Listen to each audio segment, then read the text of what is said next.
So today we're going to set the record straight on what theory actually is, what's the point of knowing it, and how knowing it will get you more gigs. Coming up. Where's my transition? Music with Mike. Hey everyone, I'm Mike Hilbun and welcome back to another video. Let's get one thing straight right off the bat. Music theory is not a demanding set of rules that all music should follow. Knowing it allows you to build on what all the other amazing musicians that have come before us have done. Not to mention that knowing it will literally get you more gigs. But before we dive into that, I think it's important to just briefly touch on what theory is and how it comes about. Now, if you just want to get right to the meat of the video and learn how theory is gonna get you more gigs, just go ahead and skip to the time code showed on screen. So let's dive in. Music theory is the rules of music the same way that grammar is the rules of language. Theory is the grammar of music in the sense that it describes, not dictates, the way that people naturally speak or communicate. All the rules of theory come long after the music itself was actually written. Think of it how a new word or slang works its way into the dictionary. Take the word selfie, for example. A couple of years ago, if you said the word selfie, nobody would have had any idea what you were talking about. But today, it's such a broadly accepted term, you can even find it in the dictionary. Not to mention, people don't even question a guy walking down the street holding a camera in his face. Music theory works in the exact same way. Somebody does something cool, a bunch of guys copy it, and later a theory guy comes along and makes up a name for it. To me, when you think about it that way, it makes the whole subject a lot less intimidating to learn. So anyway, now for the big question. How is theory gonna get you more gigs?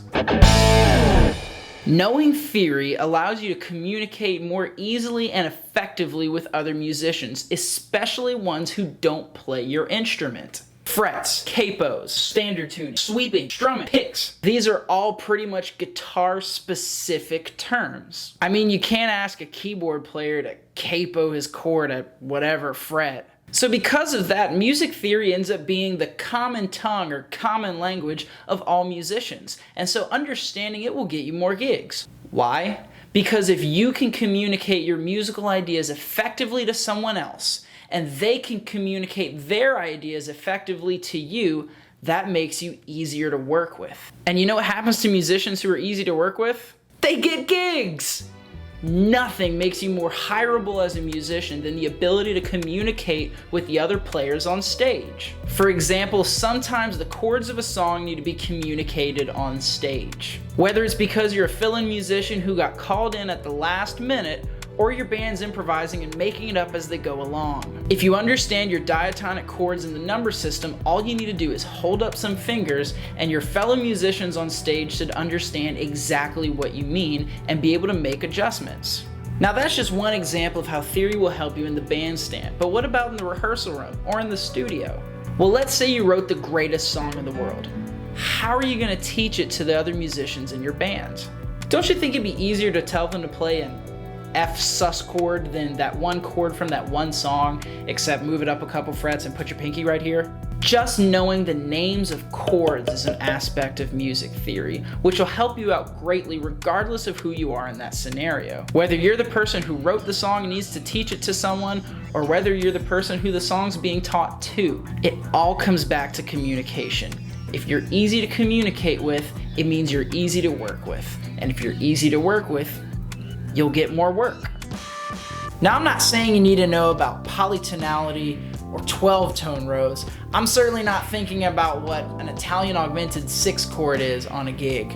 It's important for you to know what intervals are, how to make scales, chord types and chord progressions, diatonic chords, the number system, and more.